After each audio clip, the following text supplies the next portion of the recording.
nasab Ba'alawi itu maktubun bi sihhatih, ya, bahwa nasab Ba'alawi itu maktubun bi sihhatih, nasabnya itu sahih.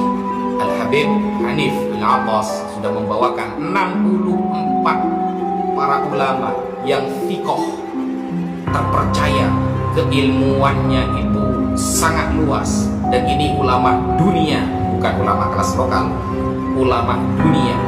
Al-Imam Ibnu Hajar, Syekh Murtada Az-Zabidi, As-Samarqandi, Yusuf An-Nabhani, dan lain sebagainya. Itu kitabnya dipelajari di semua pesantren. Gus Inti, gerakan untuk sesama, inspirasi kreatif. Bismillahirrahmanirrahim. Assalamualaikum warahmatullahi ta'ala wabarakatuh. Alhamdulillah wassalatu wassalamu ala rasulillah Sayyidina Muhammad ibn Abdillah wa ala alihi wa sahbihi wa man wala amma ba'd. Sahabat muslimin yang dirahmati oleh Allah, banyak teman-teman yang memberikan amanah kepada Al-Fakir untuk menjawab beberapa statement yang sudah mulai menyebar di media sosial, terutama masalah kemarin hasil diskusi di Banten. Kalau hasil diskusi di Banten jelas, ya, nasab Ba'alawi itu maktubun bi sihhatih, ya, bahwa nasab Ba'alawi itu maktubun bi sihhatih, nasabnya itu sahih. Al-Habib Hanif Al-Abbas sudah membawakan 64 para ulama yang fiqh terpercaya, keilmuannya itu sangat luas, dan ini ulama dunia, bukan ulama kelas lokal, ulama dunia, ya. Al-Imam Ibnu Hajar, Syekh Murtada Az-Zabidi, As-Samarqandi, Yusuf An-Nabhani, dan lain sebagainya. Itu kitabnya dipelajari di semua pesantren. Itu yang mengithbat. Yang membatalkan nasab Ba'alawi siapa? Google. Tulisannya siapa? Murad Syukri, orang aliran sesat, orang-orang kalangan Salafi Wahabi, aliran yang sesat juga, yang berstatement membatalkan nasab Ba'alawi. Sebenarnya yang dibatalkan banyak. Syekh Abdul Qadir Jailani juga dibatalkan, Al-Ahdan juga dibatalkan, Ahmad Ar-Rifai juga dibatalkan, semuanya dibatalkan. Gitu. Kenapa? Karena tidak memahami ilmu nasab. Para ulama kita sudah memberikan metode untuk memahami ilmu nasab agar tidak mudah to'an fin nasab, mudah membatalkan nasab orang. Itu dosanya besar sekali, saudara. Harus paham ilmunya. Kalau kita mau belajar tafsir, ya, mau bab nasikh mansukh, mau bab asrarut tartibis suwar, mau bab ilmu nahwu shorof atau yang lain, itu belajar ke ulama tafsir. Jangan belajar ke tukang tambal ban seumpama, gak nyambung. Lalu mengait-ngaitkan bahwa mengatakan, ya, ada video, ya, bisa jadi mungkin Sayyid Ubaidullah ini adalah menantu seumpama, ada perkataan begitu. Bisa jadi ini menantu sesuai dengan tradisi Kristen atau Yahudi begitu. Ini kan ngawur. Kenapa saya katakan ngawur? Aduh, gimana ya? Kalau dikatakan mantu berarti kan Sayyid Ahmad Al-Muhajir itu punya anak perempuan.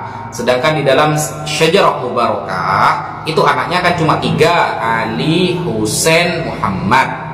Pakai adat hasr, ya, kalau kata Kiai Imaduddin, ya. Sudah ini aja. Seharusnya kan punya anak perempuan baru bisa dikatakan mantu gitu loh. Jadi kalau dikait-kaitkan sama agama lain itu gak nyambung. Kita itu kalau belajar sesuatu pakai ilmunya, ya. Belajar fikih, ilmu fikih. Jangan ilmu lintas agama, gak nyambung. Bau belajar ilmu nahwu shorof, contohnya alhamdulillahi rabbil alamin. Alhamdu mubtada'un zaidun wa adirul khabar in kunta zaidun adirul ma'itadah. Hukumnya rofa, wa rafa'u mubtada'an bil tidak kata qartu khabari bil mubtada'. Ada alnya al-harfu ta'rifin awil mufaqar fa namatun raf takim fihi nama. Kemudian isi ma'rifat wa ghairuhu ma'rifatun kahum bagi wa hinda wa ibni wal gulabi waladhi. Nah, itu kan Imam Ibnu Malik, Alfiyah Imam Ibnu Malik. Ada ilmunya, ilmu nahwu namanya. Jangan semuanya dikaitkan sama Kristen sama Yahudi.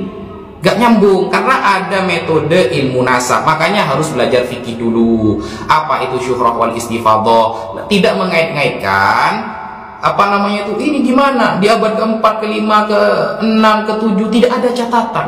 Lalu kenapa berani mengklaim? Karena gak nyambung pertanyaannya itu. Bukan seperti itu ilmu nasab. Sesuatu yang gampang jangan dibikin ribet, ya. Sesuatu yang gampang itu jangan dibikin ribet. Tanyakan kepada ahlinya. Makanya di dalam Al-Quran itu kalau kita tidak tahu jangan mencoba memaknai sendiri. Gabrul nanti artinya. Bertanyalah fas'alu ahla dzikri in kuntum la ta'lamun. Bertanya kepada ulama kalau kita tidak tahu. Ini ilmu agama Islam. Kefiqohan seorang ulama itu sangat penting perannya. Lalu kalau kita membatalkan hanya karena tidak ada manuskrip, padahal ini gak ada kaitannya sama manuskrip ya. Makanya kalau belajar ilmu fikih pasti paham, ini gak ada kaitannya sama manuskrip sebenarnya. Kalau mau membahas manuskrip, ya syarat thubutun nasab, penetapan nasab yang pertama itu ya sudah ayyura khattun nasabah mauthubun bihi yurafu khattuhu wa yatahaqqaquhu. Ada tulisan ahli nasab yang terpercaya, diketahui tulisannya, kemudian sudah tertahqiq. Itu selesai, saudara. Agar tidak terjadi ta'an fil ansab, tidak mudah membatal-batalkan nasab orang. Lalu dibikin ribet, ya, dibikin ribet, harus ada manuskrip begini begitu, lalu dikaitkan dengan Kristen dan Yahudi. Aduh, itu gak nyambung. Mohon maaf, itu gak nyambung gitu. Pahami ilmunya dulu, baru berkomentar. Kalau sakit gigi jangan ke tukang tambal ban. Sakit gigi itu ke dokter gigi. Meskipun nanti saran dari dokter gigi itu kadang tidak masuk akal, ikuti, beliau lebih paham daripada kita gitu. Seolah-olah kalau nanti tambal ban ini lebih detail, ya harus dipaku karena yang rusak itu adalah gigi. Kalau giginya hilang berarti sembuh. Itu kan seolah-olah masuk akal. Tetapi karena tidak cocok dengan keilmuannya, tambah rusak nantinya. Begitu saudara yang terkasih. Atau seperti Kiai Haji Imaduddin ketika ditanyakan apakah gelar Habib itu ada di dalam Islam, dia mengatakan tidak ada. Yang pertama kali mengatakan dirinya Habib adalah orang Nasrani atau orang Yahudi ketika mengatakan nahnu abna'ullah wa ahibba'uh, kami adalah anak-anak Allah dan Habib-Habibnya Allah. Ini kan gak nyambung. Kenapa saya katakan gak nyambung? Kata Habib itu kalau kita lihat di dalam kitab Is'adur Rafiq halaman 3 baris ke tengah ke bawah ya, itu kan hanya hakikat urfi saja, hanya panggilan. Kalau mengaku-ngaku seperti Yahudi dan Nasrani itu tidak boleh, seolah-olah dirinya mulia, tidak boleh. Habib pun kalau mengaku-ngaku dirinya mulia juga tidak boleh, saudara. Tapi kalau hanya sebuah panggilan hakikat urfi itu boleh.